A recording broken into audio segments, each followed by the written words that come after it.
So as I was saying in the introduction part, Peggy Nopoulos didn't make it. So we discussed with several people and decided this is a great opportunity for another young, talented scientist in the HD field to present her work. So this is Radia Kacher. She's a postdoc in Paris. And she was kind enough at the last minute, because it was actually yesterday, so she was very happy about me calling her, to present her work on instability, and the title. So, okay, on somatic expansion in Huntington disease. Thank you, Radia. Thank you. So good afternoon, everyone. As Sandrine said, I prepared this very last minute. So this would be a mix between development and what we heard about yesterday about somatic expansion. So we all know about this very specific pattern of the association between CAG repeat length and age at motor onset, and especially this high variability.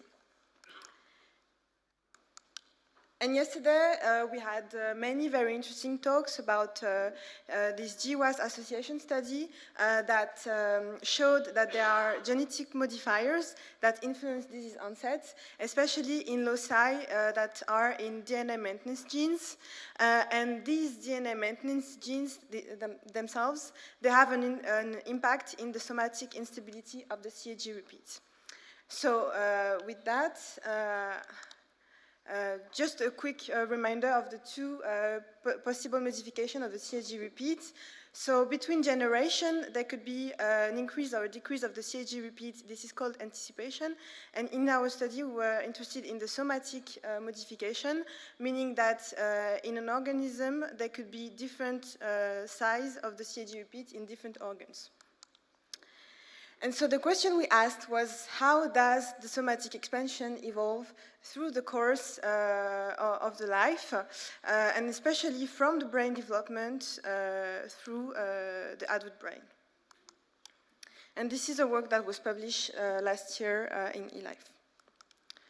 So, as Maria-Cristina told you, the development is very important in HD because of the role of the huntingtin. And in the lab, we were very lucky to be able to collect fetal brain. And this was possible because of the long experience in genetic counseling at the Pitié-Salpêtrière, so with Alexandre Azur. So carriers of the mutation can do prenatal diagnosis to see if the fetus carries the mutation, and if so, they can choose or not to interrupt the pregnancy. In this case, we can, with the participation of the patient, we collected the fetal tissues, and most often this procedure is done at 13 gestational week. In parallel, we analyzed the cortical tissue from postmortem brains, and we also analyzed a longitudinal cohort of 50 patients that were seen by clinicians at least 2 times or 3 times for some of them. Most of the patients have between 42 and 44 CAG repeats. And the time between the samples are on average of 10 years to 20 years. To do that, I used the PCR sizing technique that is used to do the diagnosis. So this is how the patient can know about their status. And so this is a specific PCR, and then the fragments are migrated, and we can analyze the fragment. And here you have like the specific profile with the main peak that correspond to the size that is given to the patient, and this very specific profile with several additional peaks, that is the somatic expansion. And so this is what I analyzed, and to analyze that, I established a score where I normalized each peak by the size of the main peak. So I call this expansion index. And here you have the results for the longitudinal cohorts. So you can see the expansion index against the age of the patient at the moment of the sample collection. So most of the patients are here, as I told you, between 39 and 44. So you have here a zoom on these patients. And you can see that there is an increase over time of the somatic expansion for all patients, with an association of this expansion to the CAG repeat. So for the larger repeat, you have larger expansion. And as you can see here, the empty triangles correspond to pre-manifest individuals. So we questioned whether these individuals have specificity in their expansion compared to the manifest individuals. To do that, first we had to consider the link between expansion and CAG repeats. As you can see, there is a nice correlation between the two. So we extracted this information to have the residual of expansion index and to compare pre-manifest and manifest individuals. Doing that, we can see that pre-manifest individuals have lower expansion compared to manifest individuals. And we added to that the fact that, of course, there is an age difference. So we took into account the age, we corrected for the age between these individuals. And you can see that even after that, you have an index that is lower in pre-manifest compared to manifest individuals. With that, we were able to do a model of the evolution of the expansion. And you can see, as I told you, the pre-manifest individuals were as young as 20 years old here. And you can see the nice evolution from the smallest to the largest repeat and the increase over time. Now that we have this relationship of the CAG and expansion in the blood, we question what happens to the brain. So in blue, you have the expansion in the postmortem cortex that we analyzed, and you have a correlation between the size of the repeats and the expansion, meaning that in the brain carrying the largest repeats, you have the largest instability. So this was already described in the literature, but what was not known is that what happens in the beginning of life. So here you have the results for the fetal cortex, and you can see that the fetal cortex is quite stable no matter what is the initial repeats. More specifically, here you have 3 examples of individual carrying 41, 43, and 45 CAG repeats. Here you have the developing cortex, the blood samples, and the postmortem cortex. And you can see that in the features you have like a really stable representation of one main CAG, whereas in the blood, as I explained, there is an increase in instability over time. And in the postmortem cortex, you can see this additional CAG, especially in the larger repeats, you can see that there is a representation of every size up until 52 repeats. When we focus on the fetal tissue that we analyzed, we compare the fetal tissue to the trophoblast. The trophoblast is the cells that were taken, so it's the future placenta. It's the cells that are taken to do the diagnosis on the fetus. So this is at 11 weeks, whereas the fetal brain is at 13 weeks. And you can see that the CAG repeat has the exact same instability between the two tissues, whereas when we compare the blood of the carrier parent, we find again this correlation between the repeat and the expansion. So now this is new data that we just generated because we extended the study to the spinocerebellar ataxia disease, especially the SCA3 and the SCA7. Here we have one SCA3 fetus and one SCA7 fetus. And you can see that in the carrier parent, which is in dark green, you have an increase, you have a somatic instability, whereas in the fetus it's the same as in Huntington disease, you have like one peak at one main peak at 73. And it's especially more striking in SCA7, which are very unstable, as you can see, and you have one peak for the fetus. I have also to note that there is, like, as I told you in the beginning, a case of anticipation here, because the parent was diagnosed as 45 and the fetus was measured at 47. So this study allowed us to see how the somatic expansion can evolve in different tissue and through the life of HD individuals. You can see here, as I told you, the cortex in the fetus is very stable and there is an increase over the life. However, even if here we have very stable repeat, we have to keep in mind that during the development, this is a very active period with a lot of division and a lot of transcription of Huntingtin. So maybe there is a lesson here for the regulation of the stability of the repeats in the developing brain. So this is part of a bigger project. Again, as Maria Cristina told you, in the lab we are interested in the development of the cortex, and we showed that there is an alteration of the development of the cortex. And now I am working on sequencing this fetal cortex. And as you can see here, it's the first data. So we have 5 carriers and 5 controls, and there is a differential gene expression in the cortex of the developing fetus. I am setting up an experiment of single-cell nuclei to go further, so I have a poster if you are interested. So I have to thank first Alexandra Dur and Sandrine Imbert, who made this work possible and made a very stimulating work environment for this project. And also all the people who worked on this project, especially Julie Six and Rania Hilab, who helped a lot on the fetus project, and François-Xavier Lejeune, who collaborated with us on the statistical analysis.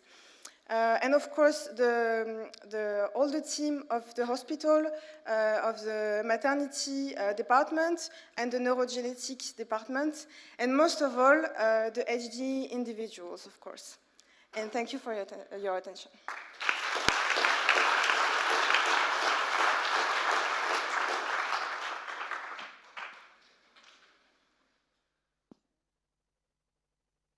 Thank you, Radia. Questions? Thank you for your presentation. Just a quick question. What kind of cell population do you expect is more prone to expand? Neuron? Oh, okay. Neuron? Sorry, I just repeat it. Very nice presentation. Thank you. It's very intriguing, and I will be curious to know what is happening in brains of juveniles, of course. But what do you think, what's the cell population you expect is more expanded? Neuronal cells as widely described, or even additional cell in the brain? So first, you said about juvenile case. We had one, so I didn't present it because it's the only one case. But we had one case at 128 CG repeat, and it was really highly unstable. So unstable that basically it was 128, but it was like really largely expanded. So this is very unstable at in juvenile brains. 128. But we had the one case, so we didn't go further on that. And about your question on the cell type, so there were studies showing that the neurons are mostly the main unstable cell types. We didn't do that in the study, but maybe with the single cell we will have more information. So also congratulations, wonderful work. And picking up from that question, so CAG length is believed to be one factor that determines somatic instability. And another is likely how functional a cell is, and these fetal neurons are not likely to be very functional. So to test that, or to test that hypothesis, have you looked at CAG expansion in a fetal tissue where there is greater activity? So say liver, or I mean, again, I'm struggling here to think what fetal tissue might be more active, but just testing this idea out of the ability of correlation with the amount of bioactivity, functional activity. So we didn't look at the liver, but that's a very good question because we know that in adult tissue there is a high instability, for example, in the liver. But I suspect because we looked at the trophoblasts and at the cortex, we didn't see anything. So I suspect that it might be stable, but we didn't look at it. So Thank you so much. Hi, very nice study. I was just wondering if you have an hypothesis on the underlying mechanism, or whether you still think is this related to efficiency of a DNA repair machine, so which is more efficient in the fetus? So now I'm working on the regulation of the transcription, and so I just started that, but it seems that there might be something specific about the gene repair machinery during development and some genes that are actively expressed at this moment. So that is one hypothesis. I have a few data, but I don't have the whole picture. Yeah, I have a technical question about the retrieval of the fetal material, because in the science paper, you collect them by inspiration, and when you do that, of course, you destroy all tissue. So if you do gene expression or you compare control versus HD, you are maybe comparing different portion of the cortex, and so the question is. Is your fetal material, is the brain intact? And can you do a precise dissection? And why didn't you check the striatum in this fetal study?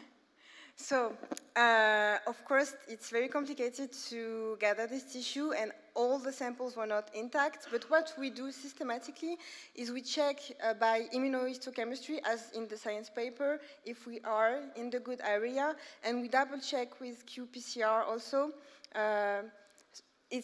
Yeah, I know it's not perfect, but still we have. Anterior, posterior, everything changes in the ventricular zone depending on where you are. So, if you are not able to collect intact fetal material, myself, I would have some doubts about this. We check however is possible. So we use several techniques to check that, stainings, qPCR, to really exclude the most different tissues. But of course, this is very difficult because we cannot use another technique to collect these features because the point is not to impose a hard procedure on the patient. So we try to work with what we got, and I know it's not 100% precise, but we are quite confident about the fact that we are in the cortex. And about the striatum is because we didn't. We were not able to gather an intact striatum. So basically, just to complete your answer, so we don't have access to striatum. I mean, the tissue at this stage is completely disrupted. But not completely. But the only part that you see is the cortex, basically.